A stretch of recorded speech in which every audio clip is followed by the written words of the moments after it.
from Multan Public School and College, Multan. Here dears, I am Naeem. Today we are going to study the structure of human eye from the front and horizontal view, function of the component parts in making the focused image of the distant and nearer object.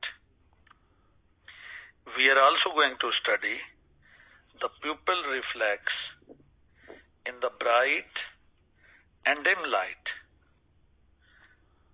As far as the structure is concerned, the mammalian eyeball is present in a depression in the skull. This is called orbit. The eyeball is attached to the orbit by the 6 rectus muscle, which can also move it within the orbit.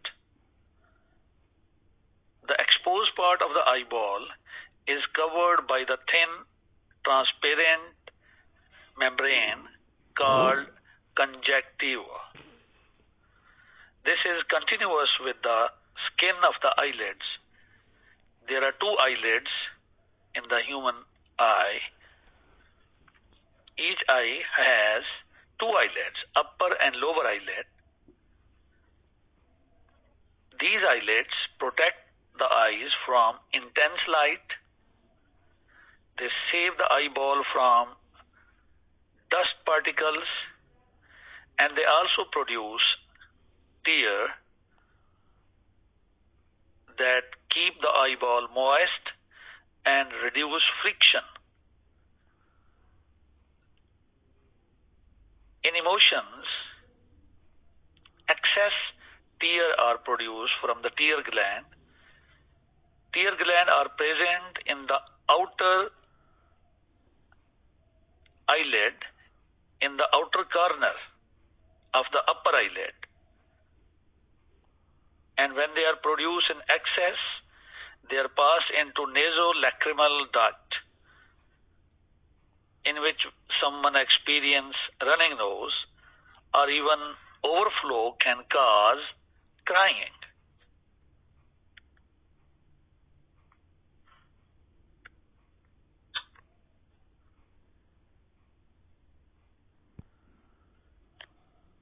After discussion of the structure of the eye from the front side, we are going to study the horizontal section of human eye.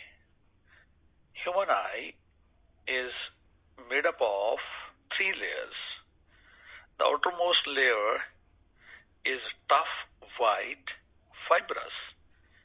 It is called sclerotic coat.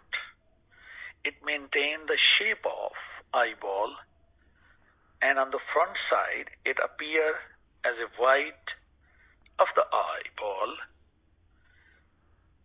and it bulges out a little bit.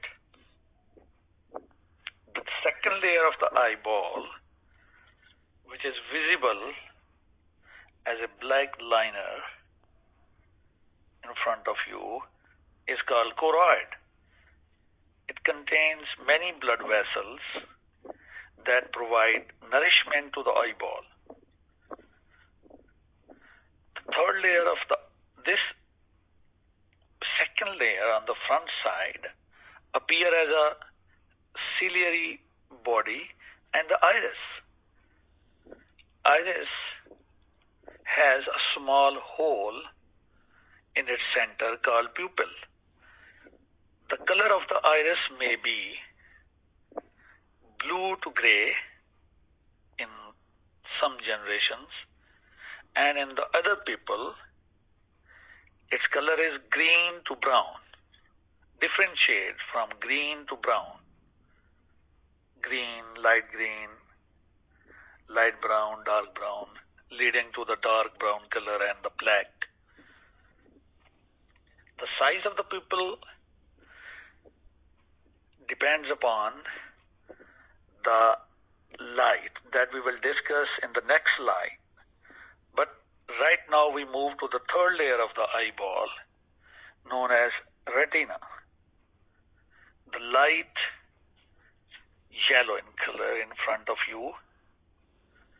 Retina contain many photoreceptor cells that are associated with the nerves, optic nerves, and the nerve cells that, after discussion of the structure of the eye from the front side, we are going to study the horizontal section of human eye.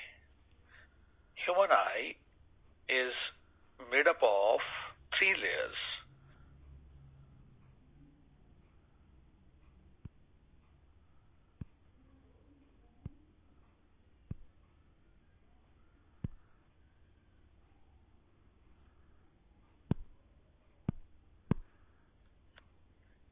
Dear students, now we are going to study the reflex in bright and dim light, how the eye behave. In iris,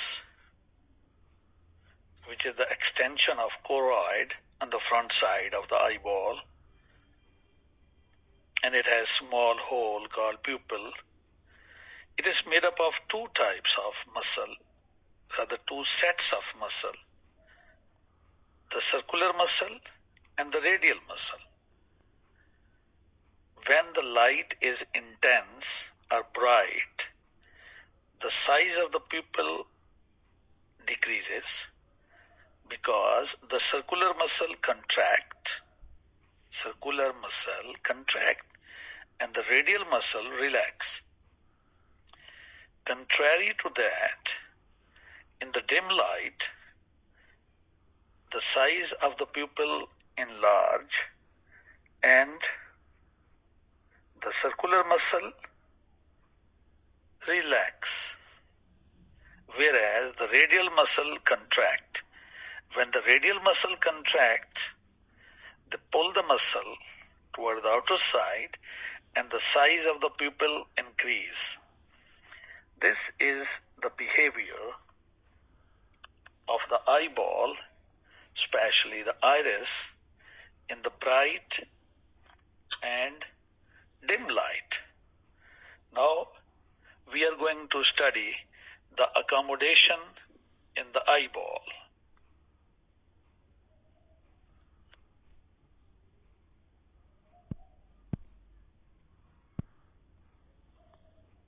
In the end of the lecture, I'm going to discuss accommodation or focusing of the eyeball. Accommodation is the adjustment of the lens so that the clear image of the object at different distances are focused on retina. In focusing process, there are two steps: accommodation to the distant object and accommodation to the nearer object. The parallel rays of the light from the object are focused on the retina by means of a lens. When the eye is looking at the distant object, the circular muscles of the ciliary body relax, suspensory ligaments are pulled tight, and pull the edges of the elastic lens, which become flatter, thinner, and its focal length increase, and a crystal image is made on fovea. And when we see the nearer object, the lens slackens, it becomes thicker, and it becomes more convex. The nearer the object, the circular muscle will contract and thicker the lens will be, and the light rays will be brought to the fovea centralis from that object, making a clear image. If the object is moved still nearer to the eye, the image on the retina will be blurred Dear students, now I would like to give you some notebook work and the questions. Please draw the section of the eye in your notebook. Number 2, draw the changes in the iris of the eye. Number 3, write the names of different parts of the eye, starting from cornea, iris, pupil, lens, sensory retina, choroid, and sclera, fovea centralis, and the optic nerve. The question that you would have to write: what happens in the radial and circular muscle in the pupil size? Describe or write the changes in the lens in seeing the nearer and distant object. What happens when images are formed on the fovea centralis?